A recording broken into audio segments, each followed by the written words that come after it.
Hey Tankers, Bonsai Duck here. Wanted to do a quick little PSA on the upcoming marathon, but first let me say to all those who are celebrating Thanksgiving today, Happy Thanksgiving. For all of those who have to work today, I'm sorry. Sucks. I've been there. I don't do that anymore. But try to enjoy yourself and be careful. But for everybody, be safe out there, all right? COVID's still running rampant. Wear the masks, at least until we get a vaccine. And, that's it. I mean, I recently had to take a COVID test because somebody in my office had tested positive, and that sucks. That test sucks. But I had to stay home and basically wait for my results to come back before I could go back to the office, because I work for slave drivers who believe that if you're not in the office, you're not working. Anyway, but be careful out there. All right. So Wargaming has started. I think the process of getting us ready for the Christmas events, and the first one is the marathon for the Object 274A Tier 8 Premium Medium. All right, so 274A, brand new Soviet Premium Medium tank. All right. You can either get it free, or as you complete the levels, you get discounts, right? I thought it started today, the 26th, so I got up early, thought, wow, I'm ready to go. Boom. Then I really read the beginning date. So it starts at 2300 Pacific time today, which is 0100 my time, and then 0200 on the East Coast. So, and for those of you in the Mountain Time Zone, that's midnight. All right, 0. And ends on the 7th. Okay, so it's roughly somewhere in there around 10 days, depending on how you look at the calendar, right? Anyway, so I'll be starting this tomorrow after the grandkids, because they're babysitting on the day after. So I'm not going to spend a lot of time on the tank. It's a 320 Alpha gun. It's got 227 AP, 289 APCR. Penetration, 1,200 hit points. 58 kilometers. It's a 4-person crew. Now the commander is the radio operator. Remember, that kind of changes sometimes in Russian, so you might get screwed on some training there. All right, but what I really wanted to focus on is the missions, right? So again, there are 10 missions. All right, and they're completing. You can hard charge through them. If you complete all 10 of them, there are extra ones to do daily. I'm not going to worry about that because I'm not going to get that far. I can almost guarantee it. But we're going to go through the missions just to kind of explain, because there's little caveats in each one that you might want to know about, right? So obviously you have the missions for commitment, which can be played by tier 6 through 10. Okay. We have the missions for mastery, which can be played by tier 9 through 10. All right, so on the very first one, we have 2,000 base experience points, only experience for being among the top 10 players. So as long as you're in the top 10 players by base experience, your base experience will count towards the commitment missions. That's all the commitment missions. Everyone. I don't care if you have to earn 100,000 base XP, you still have to be in the top 10 of every game for that base XP to count. If you're number 11, fire up another tank. All right, for the mastery, for the first level, is obtain a high caliber. Okay, so I went through, just a little bit of background. I went through and added up all the base XP that's needed for this, and it comes out to a grand total of 254,000. 254,000 base XP.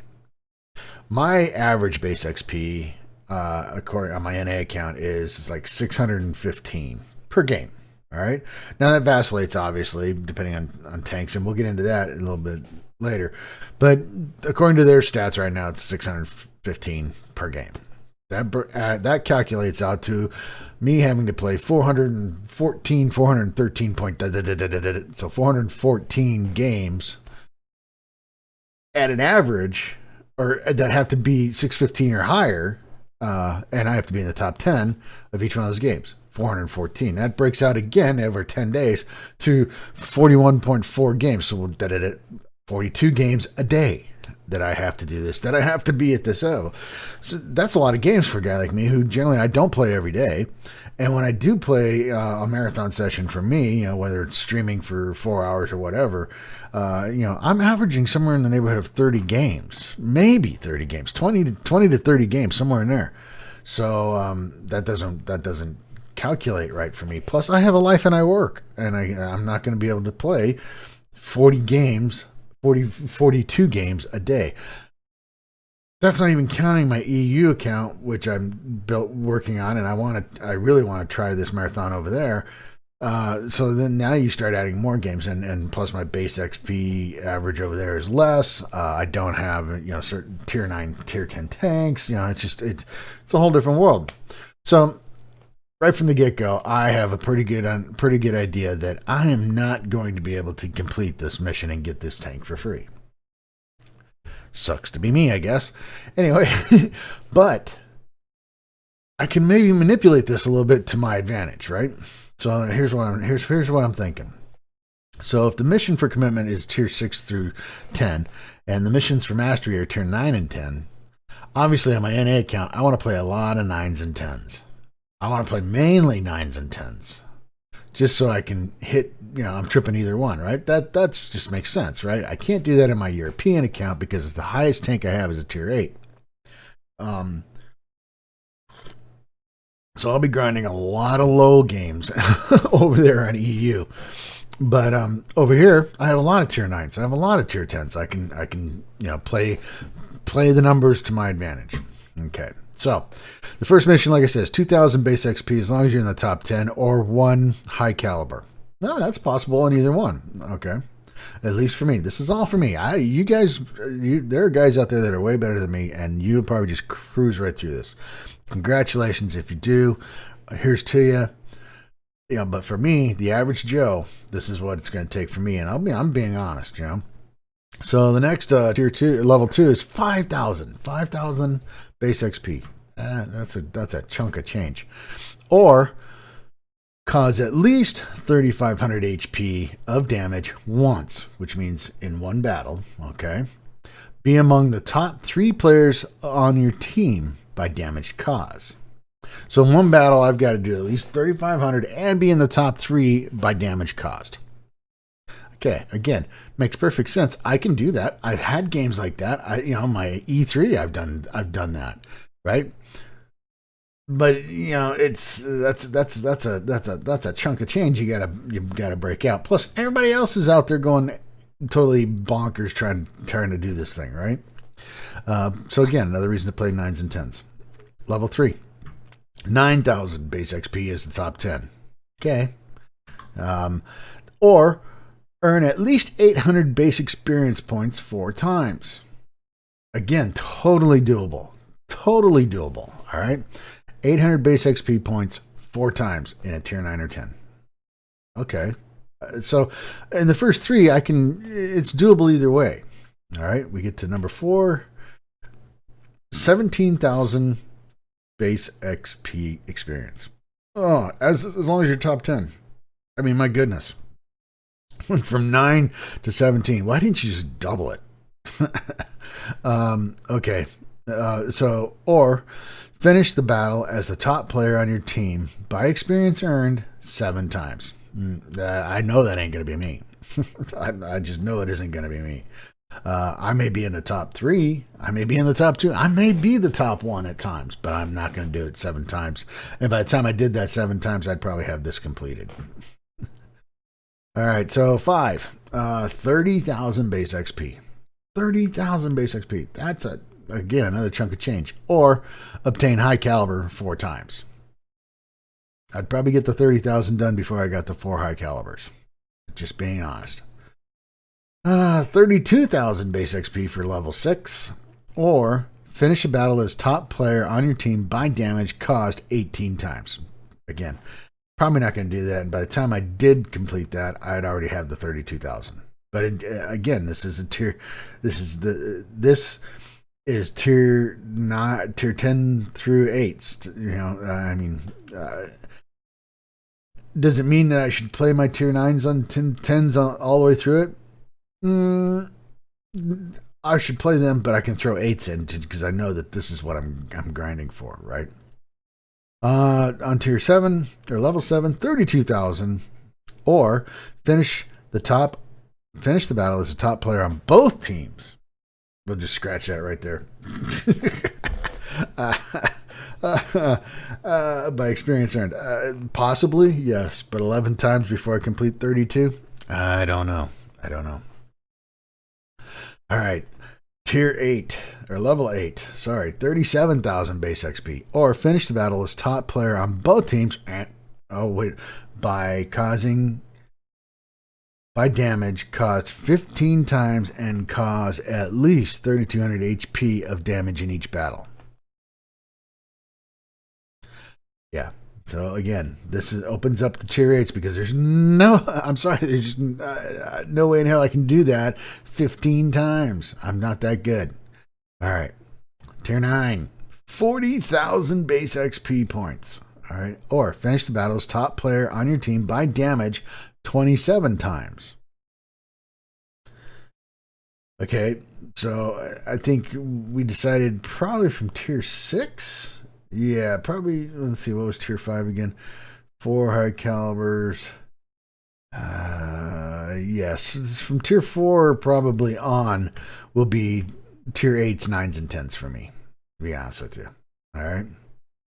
All right. So then the tier 10, 50,000, or finish the battle as top player on your team by damage 35 times. Okay, so from level 4 on, that'll open up to playing 8s, 9s, and 10s because I'll pretty much just be grinding that base XP.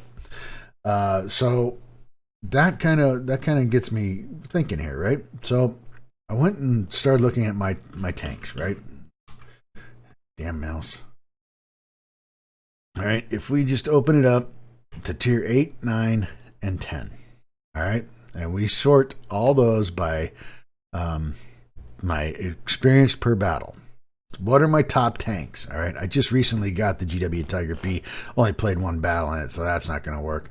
I've played more battles in the Object 252, but that's mainly frontline. Okay, so that the stats are a little wonky on that one. My AMX 30B, I've only played one battle. I think I played some ranked battles in it. So again, my stats are a little wonky on that.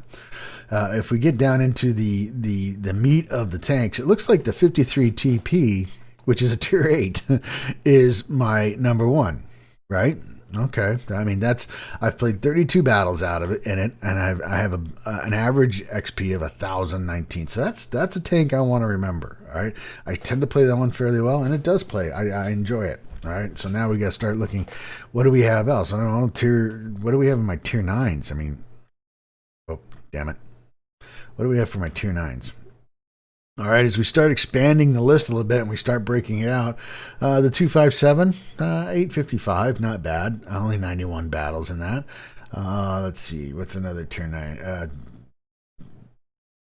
The CS59, all right, not bad. 827.